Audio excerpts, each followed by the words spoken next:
యెహోవాను స్తుతించుడి, ఆకాశవాసులారా యెహోవాను స్తుతించుడి, ఉన్నత స్థలముల నివాసులారా ఆయనను స్తుతించుడి. ఆయన దూతలారా మీరందరూ ఆయనను స్తుతించుడి, ఆయన సైన్యములారా మీరందరూ ఆయనను స్తుతించుడి. సూర్యచంద్రులారా ఆయనను స్తుతించుడి, కాంతిగల నక్షత్రములారా మీరందరూ ఆయనను స్తుతించుడి.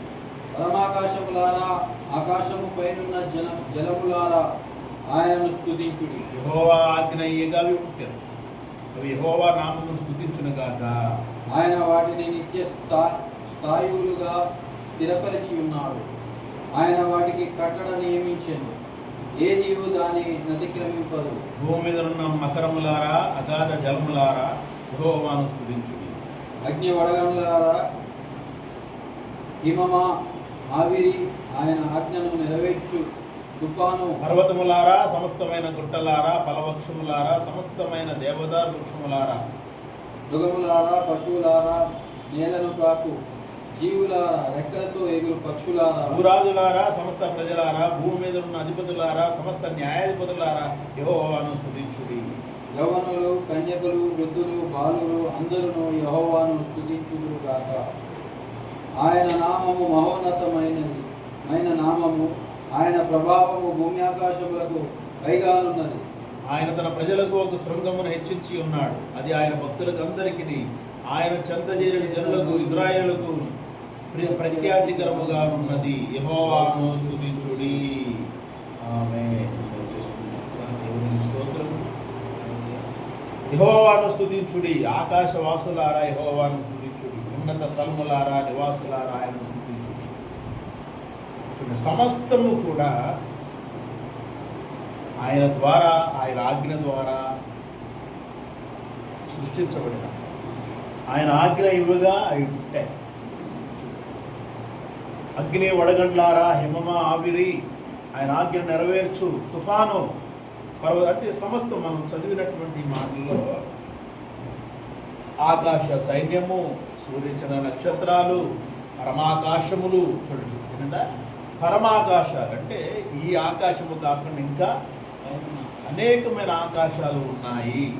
ఆకాశము పైన ఉన్న జలములారా, జలములు ఉన్నాయి ఆకాశము పైన. ఎవరికి అర్థం కాదు, ఈ ఆకాశములోనే వీళ్ళందరూ చూస్తున్నారు. శాస్త్రవేత్తలంతా ఈ ఆకాశంలోనే ఉన్నారు. ఈ ఆకాశంలోనే అనేకమైనవి ఉన్నాయి, కానీ ఈ ఆకాశాన్ని మించి పరమాకాశాలు ఉన్నాయి అని బైబిల్ చెప్తారు. ఈ ఆకాశాన్ని ఇంకా దాటలేదు ఎవరు. లోకములో ఉన్న ఏ మానవుడి ఆకాశాన్ని దాటలేదు. నేను ఆకాశాన్ని అంటిపోతా అనుకున్నాడు అపవాది, ఆకాశాన్ని దాగి ఎక్కిపోతా అనుకున్నాడు. నేను ఆకాశమునకు ఎక్కిపోయేదను, ఉత్తర దిక్కునున్న సభా పర్వతం మీద సింహాసనం వేసుకుంటా అనుకున్నాడు. మరి ఈ ఆకాశాన్ని దాటలేదు. ఇంకా మనకి లేదు, త్రోసివేయబడ్డాడు. ఇంక వానికి ఆ అవకాశము లేదు. సమయం కొంచెమే ఉంది కాబట్టి అంటే ఇప్పుడు మానవుడే అనుకుంటున్నాడు సమస్తాన్ని జయించేసే అనుకుంటున్నాడు. సమస్తాన్ని నేను చూసా, సమస్తము నా స్వాధీనం అయిపోయింది అనుకుంటున్నాడు. ఏమి లేదు. ఈ మొదటి ఆకాశంలో తిరుగుతా ఉన్నాడు శాస్త్రవేత్త.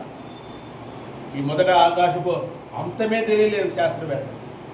ఏ శాటిలైట్లు ఉన్నా ఏమున్నా ఈ ఆకాశంలోనే ఉన్నాయి. అందుకని ఈ ఆకాశము భూమి అగ్ని చేత కాల్చబడతాయి. ఎందుకు? ఆకాశము నిండా శాటిలైట్లు పెట్టాడు. ఆకాశము నిండా రాకెట్లు పంపించి కదా శాటిలైట్లు పెట్టాడు. ఆ శాటిలైట్లు అన్నీ కూడా అగ్నిమయము. కాబట్టి ఇక్కడ భూమి మీద ఉన్న మకరములారా, అగాధ జలములారా యెహోవాను స్తుతించుడి అంటే సమస్తం కూడా ఆయన ఆజ్ఞేయంగా పుట్టాయి. కాబట్టి చివరిగా మనము ఇక్కడ ఏం చూస్తున్నామంటే మనుషుల గురించి మాట్లాడచ్చు కదా. భూరాజులారా, సమస్త ప్రజలారా, భూమి మీద ఉన్న అధిపతులారా, సమస్త న్యాయాధిపతులారా, భూరాజులారా యెహోవాను స్తుతించుడి. యవ్వనులు, కన్యకలు, వృద్ధులు, బాలురు అందరూ యెహోవా నామము స్తుతించుదురు గాక. ఆయన నామము మహోన్నతమైన నామము, ఆయన ప్రభావము భూమి ఆకాశముల పైగా ఉన్నది. ఆయన తన ప్రజలకు ఒక శృంగమును హెచ్చించి ఉన్నాడు. అది ఆయన భక్తులకందరికీ, ఆయన చెంతజీరిన జనులకు ఇజ్రాయేలుకు ప్రఖ్యాతికరముగానున్నది. యెహోవాను స్తుతించుడి. భూరాజులు, సమస్త ప్రజలు అందరూ కూడా యెహోవాను స్తుతించాడు. ప్రాముఖ్యత, మన జీవితంలో దేవునికి ఇచ్చే ప్రాముఖ్యత ఏది ఆలోచించండి. మన జీవితంలో దేవునికి ఏ ప్రాముఖ్యత ఇచ్చా? చీకటి మన హృదయం అంతా కూడా దేనికి ప్రాముఖ్యత ఇస్తుంది? చాలా జాగ్రత్త. యెహోవాను స్తుతించుడి, యెహోవాను స్తుతించుడి. ఆయన సన్నిధిలో మోకరించి, ఆయన సన్నిధిలో మనం ఆయన ప్రతి ఒక్కరు కూడా ఆయనకు ప్రాముఖ్యత ఇవ్వాలి. చూడండి ఏమన్నాడు ఇక్కడ, ఆయన తన ప్రజలకు ఒక శృంగమును హెచ్చించి ఉన్నాడు, అది ఆయన భక్తులకందరికీ ఆయన చెంత చేరుడు జనులకు ఇజ్రాయేలుకును ప్రఖ్యాతికరముగానున్నది. యెహోవాను స్తుతించుడి. తన చెంత చేరిన వారందరికీ కూడా ఏమిచ్చాడు ఆయన? ఏమిచ్చాడు? తన భక్తులకు ఒక శృంగము, తన ప్రజలకు ఒక శృంగాన్ని హెచ్చించాడు. ఆయన సన్నిధిలో ఉన్నవారు ఆయన యొక్క కోటలో ఉన్నారు, ఆయన యొక్క భద్రతలో ఉన్నారు, ఆయన యొక్క సన్నిధిలో, ఆయన వెలుగులో ఉన్నారు. ఆయన దగ్గరకు వచ్చిన వారు అదే మనం కోరుకోవాలి. ఆయన్ను స్తుతించాలి, కీర్తించాలి, గణపరచాలి. నిత్యము ఆయన్ని స్తుతిస్తూ ఉంటే మన జీవితంలో గొప్ప మార్పులు మనం అనుభవిస్తాం. ఎప్పుడు మనం చేయాల్సినది, ఎప్పుడు చూసినా మనం నిజముగా ఏ విశ్వాసి కూడా దేవుణ్ణి స్తుతించటం లేదు.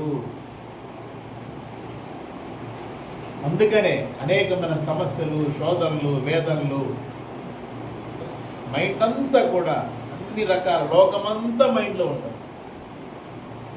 లోకమంతా మైండ్లో ఉంటుంది. కారణం ఏంటి? దేవుణ్ణి హృదయపూర్వకంగా స్తుతించలేకపోతున్నాం. స్తుతించుదాం అనుకునేసరికి ఎవరో ఒకళ్ళు వస్తారు, ఏదో ఒకటి వస్తుంది, వెంటనే అటు డైవర్ట్ అయిపోతాం. కారణం ఏంటి? స్థిరత్వం లేనటువంటి హృదయము, చంచల మనస్సు. దేవుని సన్నిధిలో కఠినమైన నిర్ణయం తీసుకోవాలి. దేవుని కోసం కఠినమైన నిర్ణయం తీసుకోవాలి. ఈ సమయం నేను నా దేవునితో గడపాలి, ఆయన ఆరాధన చేయాలి. అంత్య దినాల్లో ఉన్నాం, అపాయకర రోజుల్లో ఉన్నాం. ఇంకా కొద్ది సంవత్సరాలే,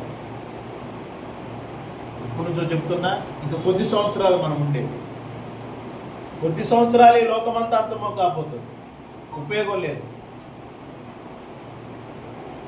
కొద్ది సంవత్సరాలే మనం అనుకోవాలి. ఇప్పుడే అర్థమైందా? ఏమనుకోవాలి?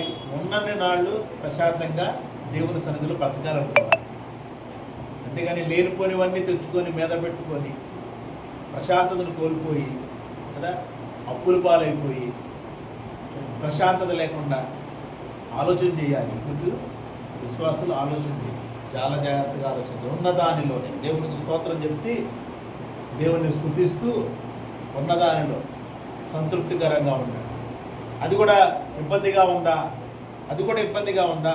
ఎవరి వల్ల ఇబ్బందో వారి కోసము దేవుని సన్నిధిలో చేతులేదు. దేని వల్ల ఇబ్బందో ఆ విషయం కోసము దేవుని సన్నిధిలో చేతులేదు. దేవుడు విడుదల ఇచ్చేవాడు. ప్రైజ్ ది లార్డ్, హల్లెలూయా. నిన్న నేడు నిరంతరం మారదు, నా జ్ఞాపకాలలో చెరగని వాడవు. నిన్న నేడు నిరంతరం మారదు, నా జ్ఞాపకాలలో చెరగని వాడవు. నీవే నమ్మదగిన దేవుడవు, నీవు నా పక్షమై నిలిచేయున్నావు. నీవే నమ్మదగిన దేవుడవు, నీవు నా పక్షమై నిలిచేయున్నావు. నిన్న నేడు నిరంతరం మారవు, నా జ్ఞాపకాలలో చెరగని వాడవు. యెహోవా నామము వహించిన దేవుడు, నిన్న నేడు నిరంతరం ఏకరీతిగా ఉన్న దేవుడు. ఆయన అంటున్నాడు, నేను నిన్ను విడువను.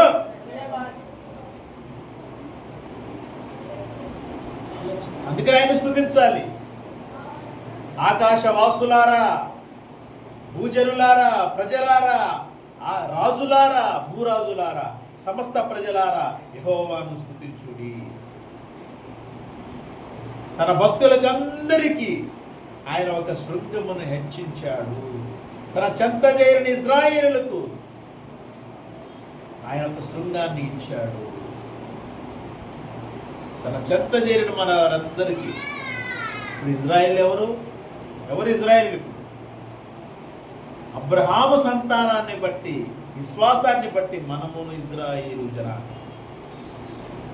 ఇజ్రాయేలు జనాంగము శారీరకమైన ఇజ్రాయేలు జాతి కాదు, మనం ఆత్మ సంబంధమైన ఇజ్రాయేలు జాతి. అంటే దేవుడైన యెహోవాను ఆరాధన చేసే, ఆత్మీయమైన దేవుని ఆరాధన చేసే జాతి ఆత్మీయమైన ఇజ్రాయేలు జాతి. అంటే దేవునితో పోరాడువాడు. దీని అర్థం మనుషులతో పోరాడు, దేవునితో పోరాడాలి. ప్రభువును ఆశీర్వదించు. చాలా జాగ్రత్తగా జీవించుదాం. అంత్య దినాల్లో ఉన్నాం, అపాయకరమైన రోజుల్లో. ఆయన స్తుతించాలి, కీర్తించాలి, కనపరచాలి. సమస్యలు, శోధనలు, వేదనలు అన్నీ ఉంటాయి. ఏ మనిషికి లేకుండా ఉండవు. ఎవరు దేనిలోనికి వెళ్ళి శోధింపబడతారో దాన్ని బట్టి ఉంటుంది. కొంతమంది ఏమీ తెలియకపోయినా, అంటే వాళ్ళ ప్రమేయం లేకపోయినా జైలు పాలు అయ్యేవాళ్ళు ఉంటారు. అయ్యో నేనేం చేయలేదు అయినా అలాగ అనేక మంది ఉంటారు. తనకు సంబంధం లేకపోయింది. కొంతమంది కావాలని వెళ్ళి జైలు పాలు ఉంటారు.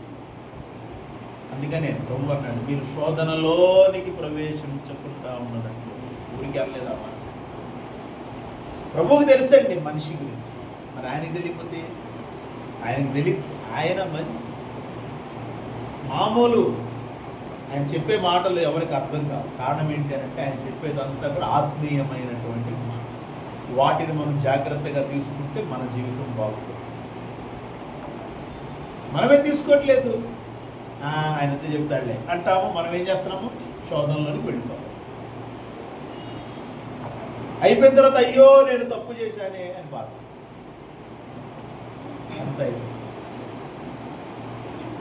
ఇప్పటికైనా ప్రభు పాదాల దగ్గర కూర్చుంటే రోజంతా కూర్చోలేకపోతున్నా, నాకు రావట్లేదు, కుదరట్లేదు అని మనము ఇవన్నీ చెప్పుకోవడం. ప్రైజ్ ది లార్డ్, హల్లెలూయా. ఇవన్నీ మనం చెప్పకూడదు, మనకు తగదవి ఆ మాటలు.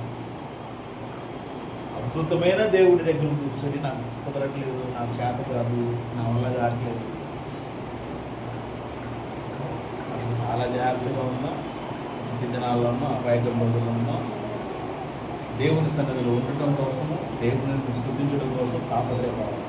దేవుడి మాటను ఆశీర్వదించి దేవుని ఘనమైన నామానికి మహిమ కలుగును గాక. ఆమేన్. హల్లెలూయా.